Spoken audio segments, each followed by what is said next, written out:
All my dear masters for you మీకోసం ఛానల్కు స్వాగతం సుస్వాగతం. ముందుగా మన గురువు గారైన శ్రీ బ్రహ్మర్షి పితామహ పత్రిజీ గారికి, మన గురుమాతకు నా ఆత్మ ప్రణామాలు మాస్టర్స్.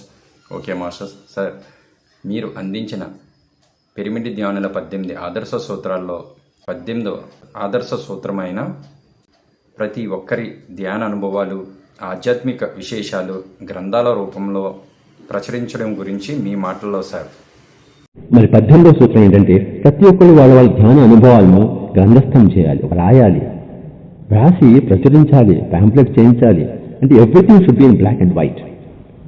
సార్ ఫ్రాన్సిస్ బేకన్ ఏం చెప్పారంటే, wide reading makes for a full man, writing a perfect man and confidence ready man. కనుక writing makes a man perfect.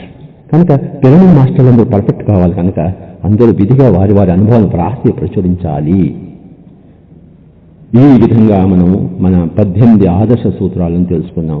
ఇంకొకసారి చెప్తాను. ధ్యానం చేయడం, పుస్తకాలు చదవడం, సత్యం సాంగత్యం చేయించడం, మౌనంగా ఉండడం, చిన్నపిల్లలకు చిన్నప్పటి నుంచి ధ్యానం నేర్పించడం, పౌర్ణమి ధ్యానం చేయడము, మాంసం తినకపోవడము, మితాహారం, డాక్టర్లో మరి పోకపోవడము, పిరమిడ్లో ధ్యానం చేయడం, కర్మకాండలు లేకపోవడము, మరి రంగురంగుల బట్టలు వేసుకోకపోవడం, డబ్బు తీసుకోకపోవడం, గృహస్థులుగా ఉండడం, అందరినీ మాస్టర్స్గా చూడడం, మరి ఎవరి సమస్యను వారే పరిష్కరించుకోవడం, స్పిరిచువల్ సొసైటీస్ స్థాపించడం, మరి అందరికీ అందరి అనుభవాలు రాసుకోవడం.